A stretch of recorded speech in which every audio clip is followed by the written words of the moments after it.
Hi guys, Happy New Year.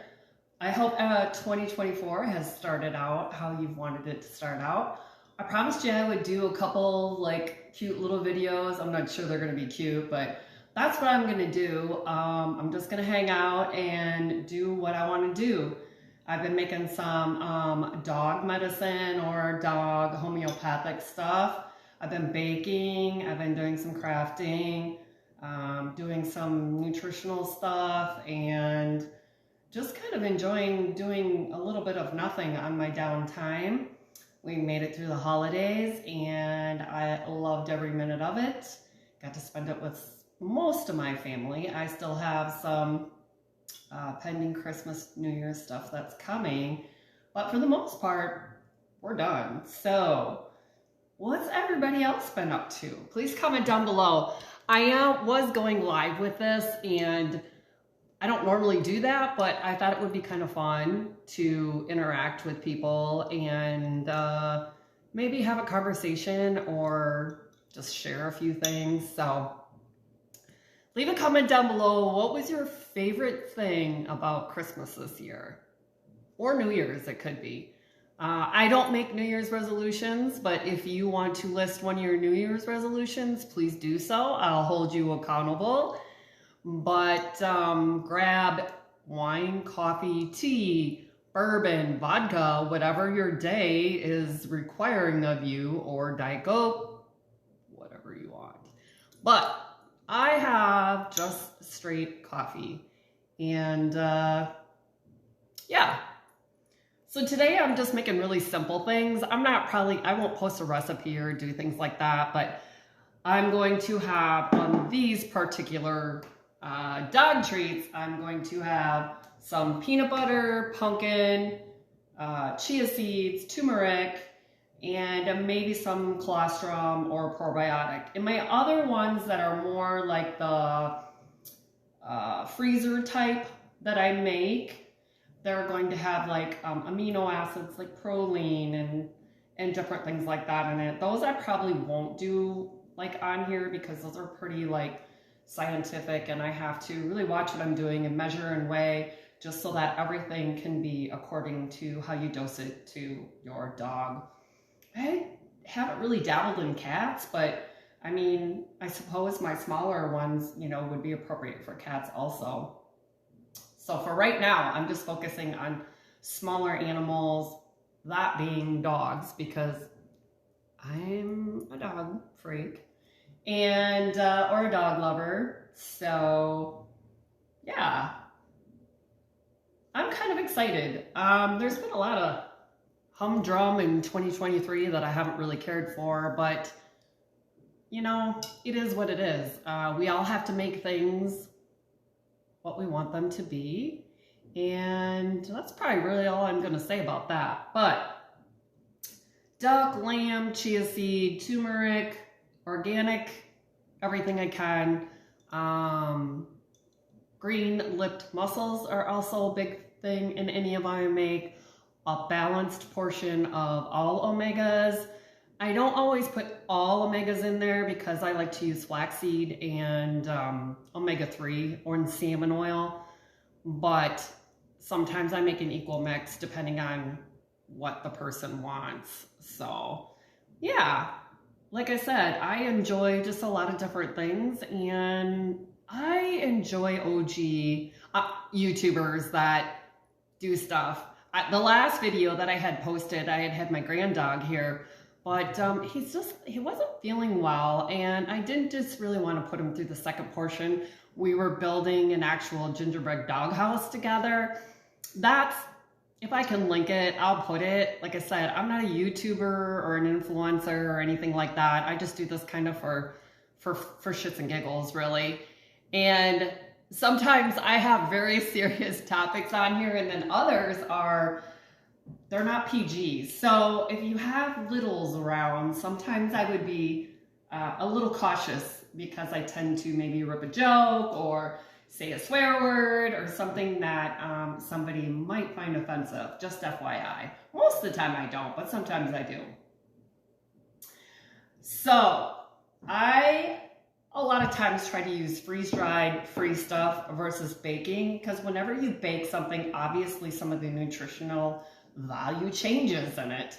I today am just using these. They're silicone molds that you can sanitize very easily and buy them in bulk for, not that much. These are pretty much for like a big size. As you can see, they're pretty deep. So you can freeze these and you can also cook these up to, I think it's 400 degrees, somewhere in between there.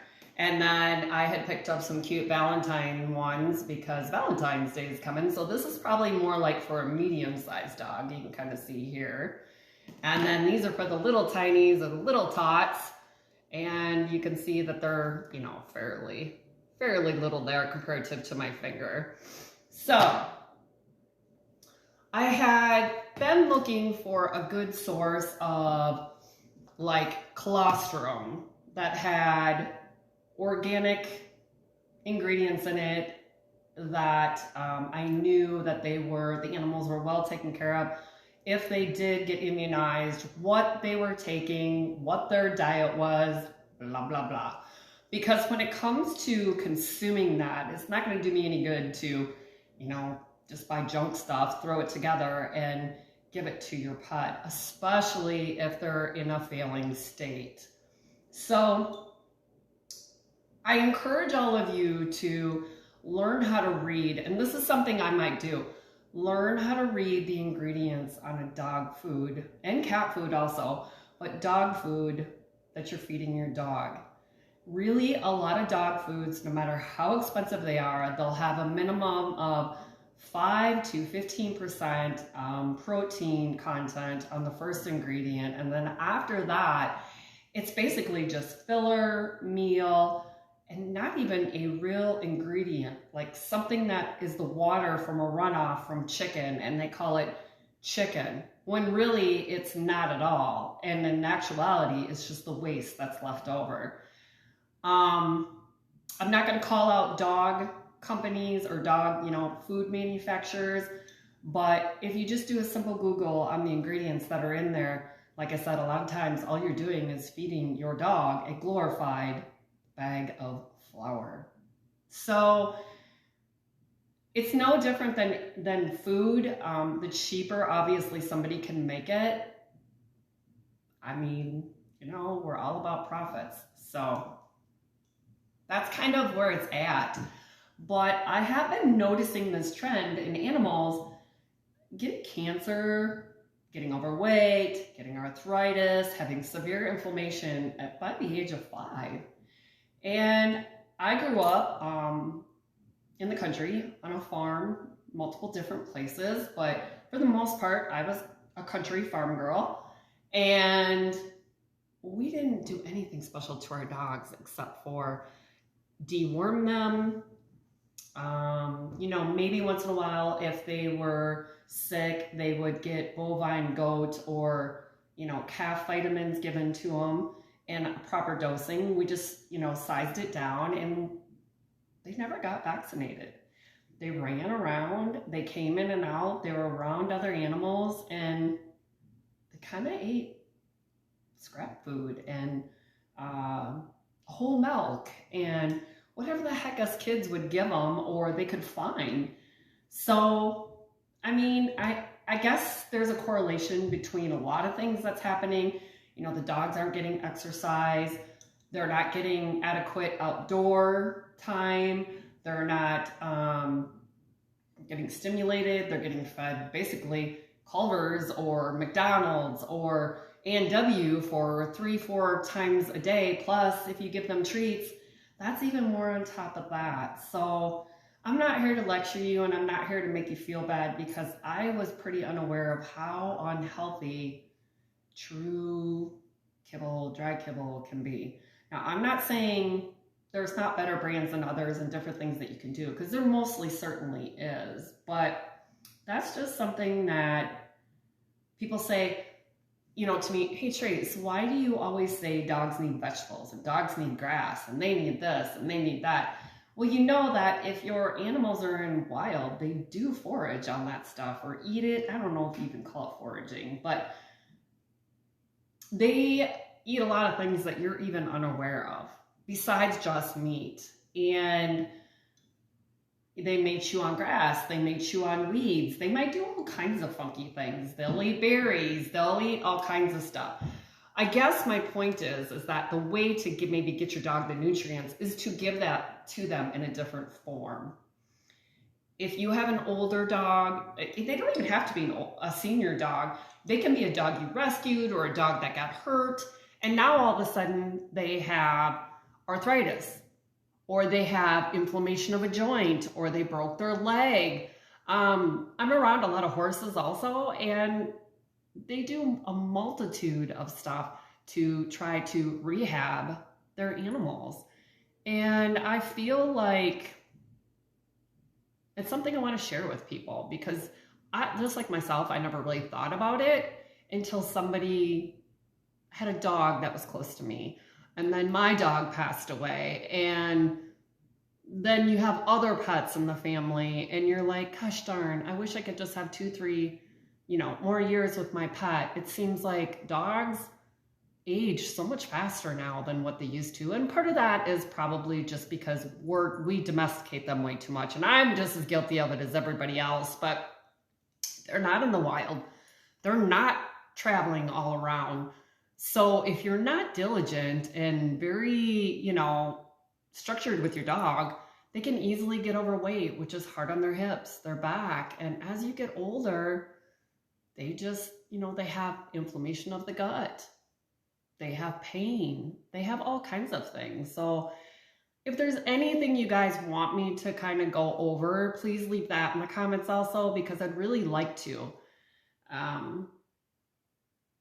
Giving your dogs, I make golden paste for dogs. I make bone broth for dogs. And just as a human, how I take care of myself is how I want to take care of my pet. And this is something that's fairly easy, and people are like, but yeah, Tracy, it's so expensive to feed your dog a raw diet. But is it though?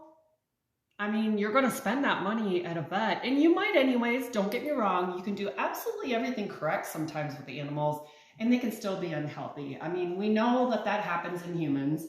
We all know this person who was super fit or healthy and, didn't smoke, didn't drink, didn't abuse drugs, things like that, and led a pretty healthy, active lifestyle, and then they ended up dying at a young age. Sometimes there's things that happen that are unexplainable, but if I can help it, I want to help you and myself and other people enjoy our pets a little bit longer. So, yeah. So that's enough of my rambling. And like I said, I would like you to comment some of the things you'd like to see. So this afternoon, I'm going to make some golden paste. And usually what's in that is some pumpkin, turmeric. I do put cinnamon, because sometimes turmeric can make dogs and cats urine, or, when they go to the bathroom, can make it more pungent. Dogs like cinnamon. I do put a little blueberry in there for antioxidants, and a tiny bit of lamb, a tiny bit of honey, and I'm trying to think, maybe the lamb won't go in that one, but golden paste is something you could just give to your dog over the kibble, on a lick plate, right before they eat, or it can be a treat at night, or it can be in the morning. It gives them energy, it can help with their skin, it can help with hot spots, it can help with lubrication of the joints. The biggest thing I think I see in a lot of dogs is just inflammation of the stomach that systemically goes undetected and then leads into other problems, just like it does in people. It's very much a fact, and it's very much been proven that inflammation of the gut, whether it be leaky gut, whether it be constant chronic inflammation, it's not good for your health, and it just leads to other chronic diseases. Stress, inflammation, all of those things are precursors for long-term disease in humans, and they definitely are in dogs too. So I'm going to get busy, and it was nice hanging out. Like I said, I did a live. I didn't have that many people on there. I didn't really care, but you know, it is what it is. I don't have enough people on TikTok, and I don't do a lot on there, but I'll post this on here if I can do it on there, and then I'll load it up on my YouTube. And eventually, maybe when I have enough followers, I'll do something on TikTok. It's not really, you know, my favorite place to hang out, but it's an easier venue to upload, to get on and just go with the flow. And that's kind of how I am. I don't really edit. I don't put a whole bunch of shopping links on. I don't have a great big Amazon store. And I'm not meaning that to be offensive to anybody else, but that's just not something, that's not what I'm doing. That's not why I'm here. So I hope you all have a great 2024, and I will see you guys in the next video while I'm making some golden paste. Have a great day.